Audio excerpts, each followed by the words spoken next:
Hello guys, today we will be doing the all fruits tier list for PvP and the grinding. So yeah, we're gonna do two separate tier lists for each thing, and the video won't be that long because I'm gonna be grouping each category like S tier, B tier, stuff like that, and be resuming the thing instead of going through each fruit specifically. If you want me to go through each fruit specifically, go watch my latest tier list video. Oh, also note, all the fruits are ranked as fruit main and by themselves, so no accessory buffs and no raise buffs or nothing of those are going to be considered, but maybe still mentioned. Before we start the video, let me just explain how the tier system works. The F tier is for absolute trash that is unusable. The D tier is for bad fruits that are somewhat usable. The C tier is for mid fruits that heavily rely on one aspect for it to work in PvP. The B tier are recommended fruits that are good. The A tier are the top fruits in the game that are the most recommended to use. And the S tier is the best fruit in the game that is unbalanced and broken. Okay, now we have the tier list for PvP. All the fruits in F tier are unusable for PvP whatsoever, even if your opponent is trash. Yes, Spin has good combo potential, but you can't even land them properly because its moves are inconsistent and dodgeable. You guys might say that Spring has OP mobility, but no, it does not. That was before they reworked it. Okay, now for the D tier. These fruits are bad, but somewhat usable in a certain way if you are good at the game. For example, Rocket is bad, but you can use it in a proper way to move around efficiently and land some moves. Now you guys might say that Diamond has a good damage reduction and it should be above D tier, but I think that's literally all the fruit has that is good, and all the other moves literally just suck.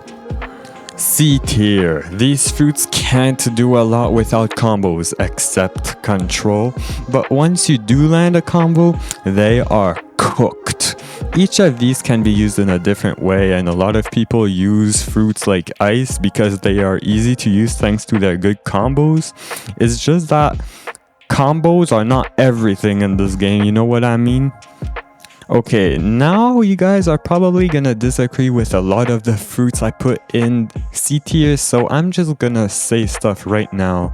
So, you might think Quake is good, but no, it cannot be used efficiently without a combo, and a lot of its moves are greatly punishable. You might say rubber combos are OP? Yeah, but the moves are hard to land without a combo starter, and your main move, the Gatling, is easily kentrickable.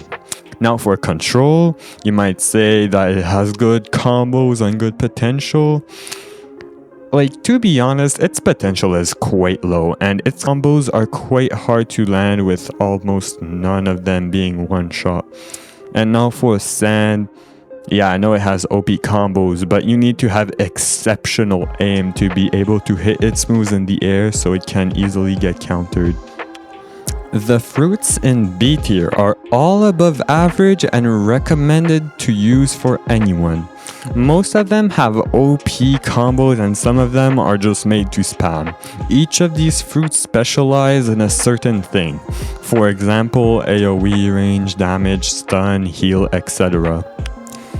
For sound, you guys might argue that it has good AoE and it should be A tier, but no, that AoE is only good for dealing with certain types of fruits, not all the fruits. Alright, now for the A tier. Here, all of these fruits are exceptionally good but not unbalanced. These are the top fruits the game has to offer, and they are the best options for PvP. Most of them are used to spam, and some of them are used to combo. You guys might argue that Mammoth is not that good, but no, it's basically a defensive version of Leopard, and it literally has a 62.5% damage reduction on its transformation. And now for Spider, same thing, you might think it's not that good, But actually, it is the best aerial fruit in the game, with its moves being easily landable and its insane mobility with the F move. Okay, now for the S tier. This tier is specifically only for one fruit, kitsune. It is the only unbalanced fruit in the entire game, in my opinion, for PvP because of its speed.